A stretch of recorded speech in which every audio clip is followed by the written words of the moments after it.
Jam track massacre coming at you. Yeah, dude, we're just gonna go over some A minor, some A scale tips. Single line runs in A minor, I guess we'll call it something like that.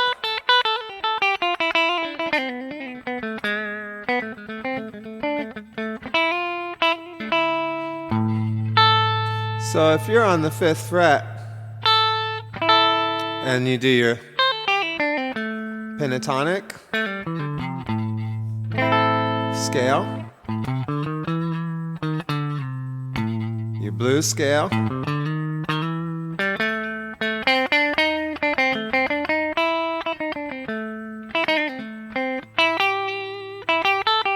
your minor scale, your Dorian minor,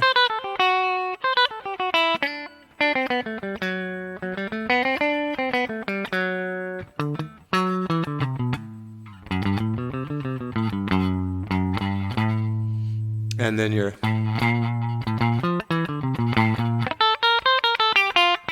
Phrygian,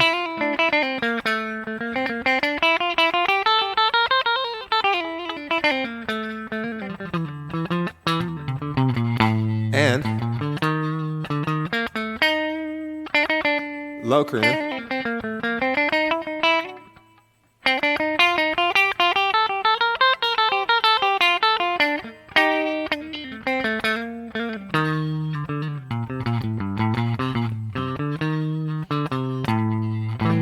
and melodic minor, ascending, and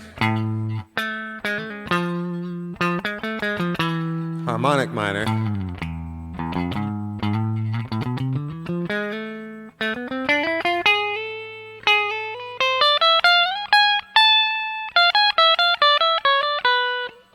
oops,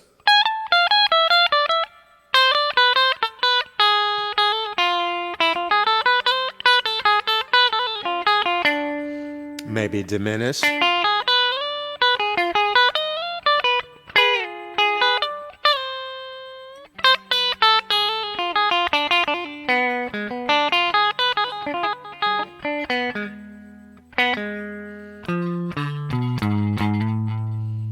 or flat second diminished,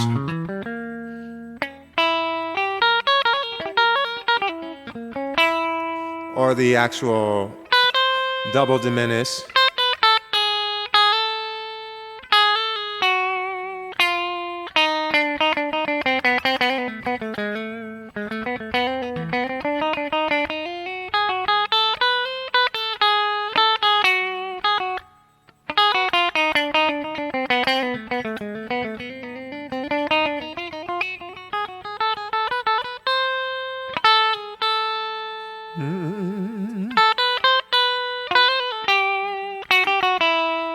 or the whole half diminished.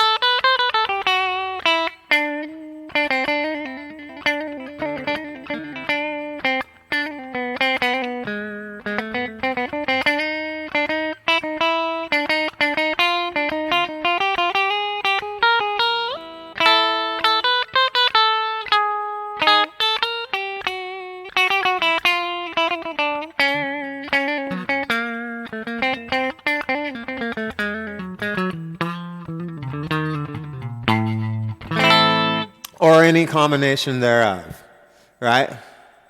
And so when you're doing that, make sure that you play every other note instead of every note.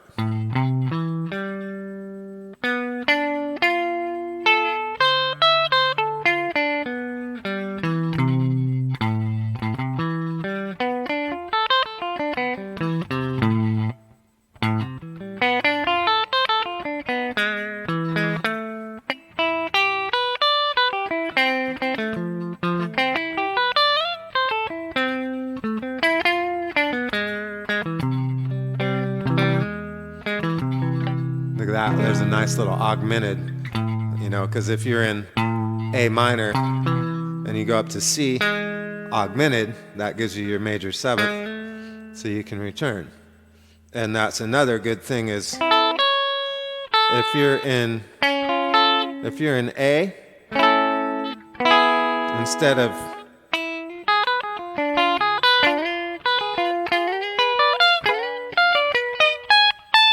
playing a G sharp diminished, why not play a G sharp augmented?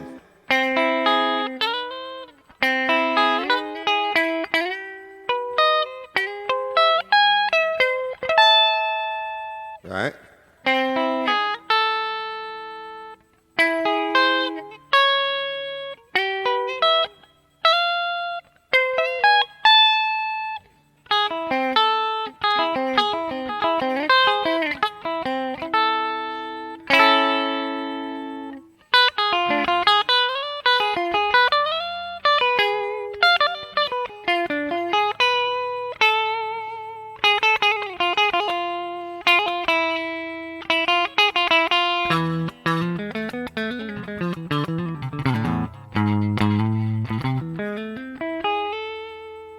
Right?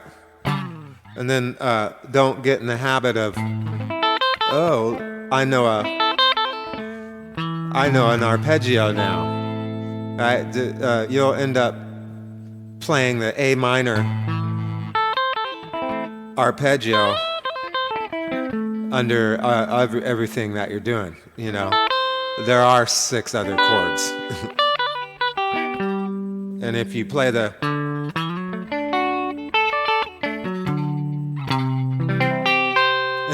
arpeggio that is matched to the chord that's going by, you don't have to play anything besides that. If you just play notes from that arpeggio, you'll sound like $1,000,000, right? So it's just like if it's an A chord, you just go.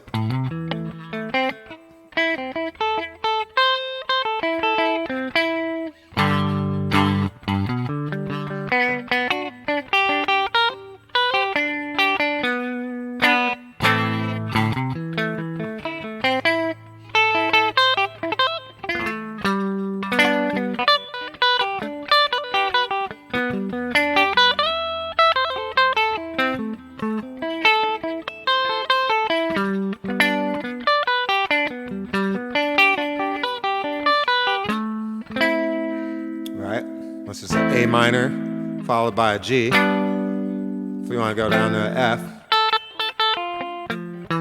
down to an E, and make that a turnaround. I usually do a diminished turnaround right there, but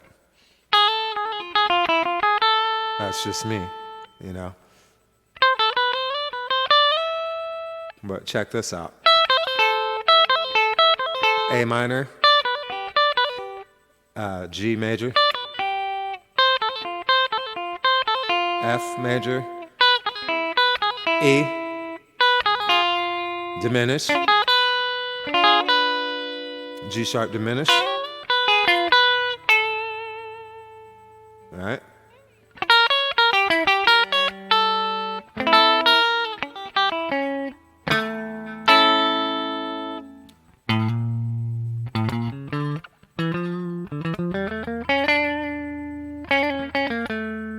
If you want to look at that the other way, then just play an A Phrygian major third.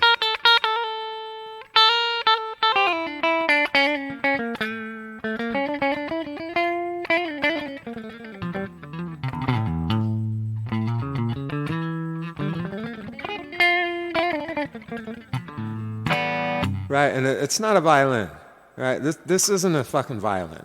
Right, let's get that straight. It's not a saxophone. It's not a saxophone. It's not a violin. Right, you know what I mean? It's not a bass guitar. It's none of that shit. It's an electric guitar. Right, so you got to flail and shred on the fucking thing. So if you're, you know what I mean? When you're sweep picking and you're playing lines and doing, skipping strings and all this other shit, dude. This is a guitar, right? So, you know what I mean? That's all good and stuff, but the minute that you're trying to do a violin run and you're having to rearrange your hand position to make the line run smooth so that nobody can tell that you're playing a guitar, you've lost, dude. You're missing the point, right? So, look, when you're playing a saxophone, there comes a point where you have to breathe, and that's ends a phrase because you got to suck in some air. And when you're playing a trumpet, the same thing. You know what I mean? Your lines are chopped up by how much air you can put out, you know? And the same thing when you're talking. When you're singing, especially when you're early on, when you're singing, you have to learn where to breathe in because you'll run out of breath and you'll still have words to say, right? After a while, it just becomes second nature. But if you're having a problem in a spot in your song, you should look at catching your breath earlier, right? Because you're at the bottom of your lungs and you're not being able to push the note or whatever.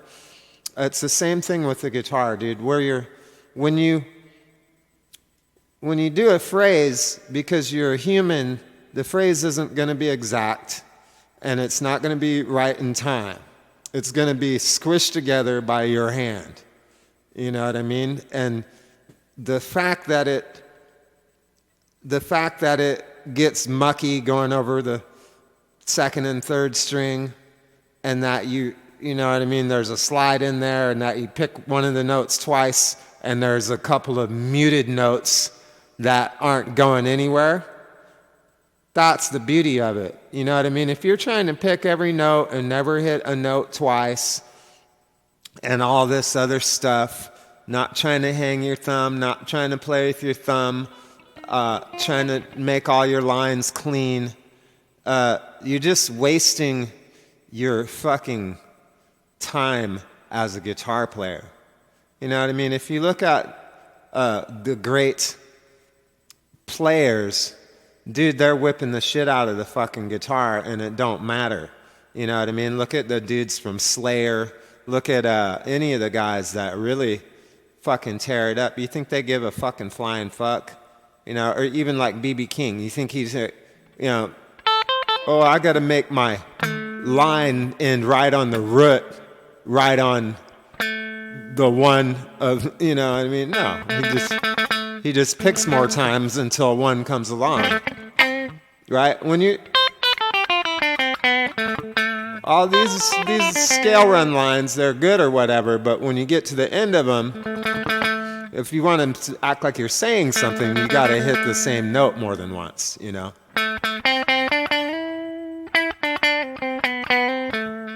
You know, that's how people sing. La da da da da da da. La da da da da da da.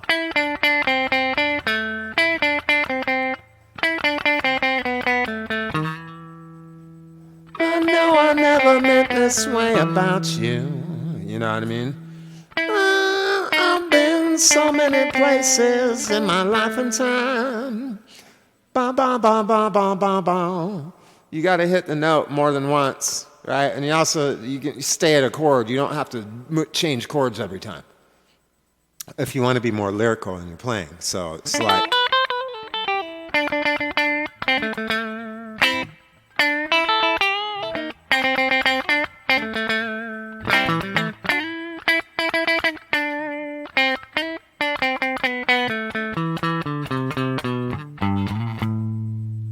like a voice, right? And so, you know, and the other thing too is, look, when people always learn the minor pentatonic, and then they learn the 7 notes diatonic scale that sits under that,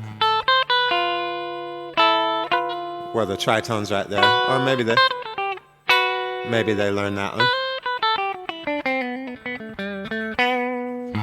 But that's the point, is when you're playing, you want to play on the strings, adjacent pairs of strings that have the same notes. So on the guitar, the worst place in the world is right there where the tritone is you either have to do a sharp fourth or a flat fifth, because you know what I mean? Look, all those fourths are perfect until you get up to Lydian and Locrian, right? Lydian's got a raised fourth and Locrian's got a flat fifth. Right, so on either side of those, right, here's the major, here's the minor, and Lydian and Locrian sit right in between them. But it's real, depending on what you're doing, like I guess somewhere along the way they figured that if something was on the same fret, that was convenient, but because it's hard to put two fingers on the same fret on different strings. Your hand just doesn't work that way. That kind of backfired. So the nice thing about the second and third string is because the fourths are off kilter, you can handle a perfect fourth without it being on the same fret. And, the same issue is like, it's nice having notes that are on the same fret, but actually it's better if they're not on the same fret, because then it's easier to get to them. Each finger has its own fret and its own note, instead of it that finger having to do both of those notes. You know what I mean? Second finger can handle one and the third finger can handle the other. If they're right under each other, it's, even when you're making a fourth jump, I don't like to jump straight across with one finger. I like to go from a different finger. That's why you'll notice my runs. You know what I mean? I don't pop my finger and go across a string like that unless it's with my first finger. I just am not comfortable doing it. It looks clumsy to me. I'm not interested in doing the arpeggio that fast where I have to do all that, I like to pick every note of my arpeggios. And I like to do them diagonally. Because it's just awkward to me to go straight across a fret. But that's just me, So you can plan your lines whether you want to go straight across a fret or not by, either staying off of the second and third string when you jump across or getting on it.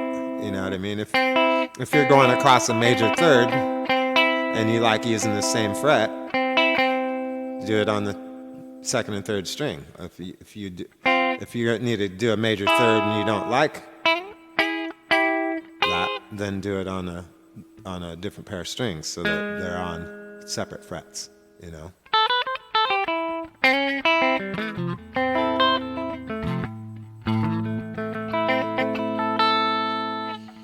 But I'll tell you that if you start moving straight across the frets instead of going up the frets, you'll sound a lot better, because the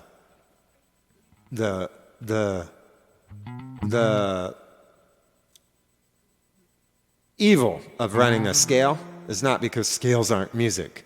It's because notes in a series don't make no fucking sense. You know what I mean? Look, there's different ways of notes. There's every note, that's a scale. There's every other note, that's a chord. There's every fourth note, and that's a chord progression, right? And then there's every fifth note, and that's a turnaround. And the melody, melodies jump in fourths. And so when you're going every step, that's a scale. If you're going every other step, that's a chord. But if you're going right,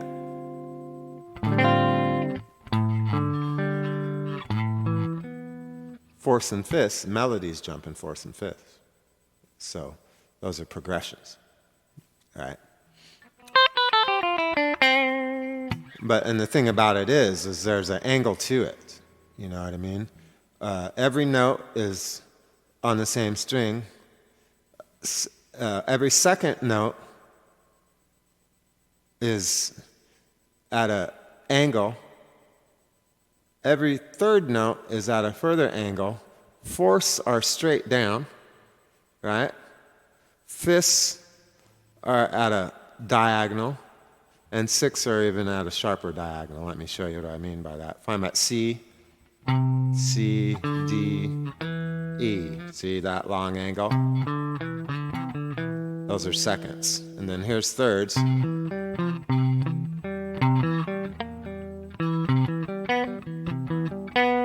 Thirds are at an angle. And then fourths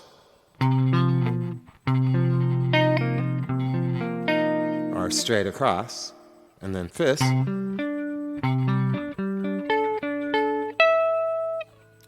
are at that angle. And then sixths are even longer, that angle.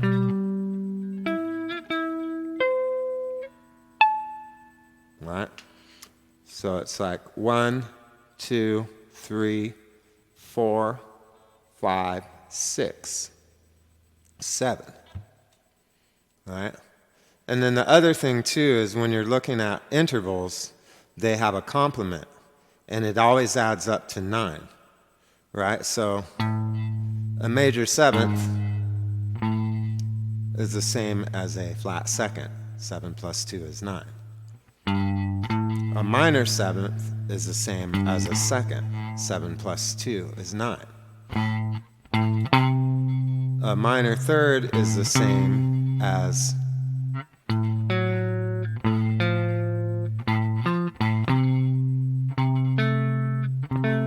a sixth. Right? 6 plus 3 is 9. A major third is the same as a flat 6. 6 plus 3 is 9. And a fourth is the same as a fifth. 4 plus 5 is 9. And a fifth is the same as a fourth. 4 plus 5 is 9. And then, of course, a flat fifth is the same as a sharp fourth. 4 plus 5 is 9. And then a flat 6 is the same as a major third. 6 plus 3 is 9. And then a 6 is the same as a minor third. 6 plus 3 is 9. And then a flat 7 is the same as a 2. 7 plus 2 is 9, and it's actually a 9. And then a major 7th is the same as a flat 2nd. 7 plus 2 is 9.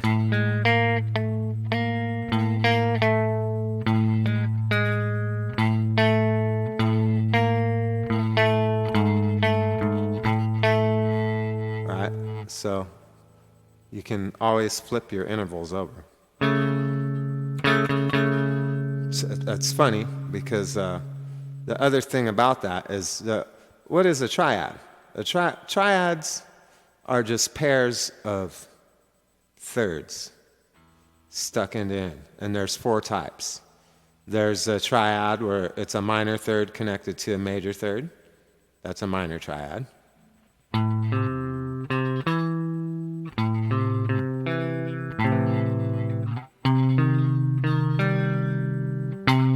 Minor third, major third, right? And then there's the triad where a major third is connected to a minor third. They call that a major triad. Then there's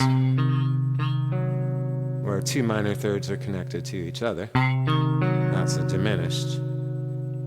And then when two major thirds are connected together, that's augmented.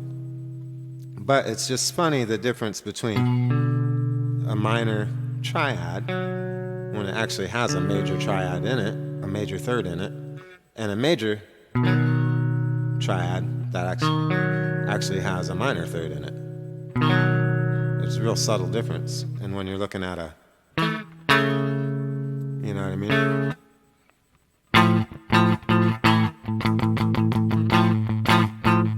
That augmented fifth,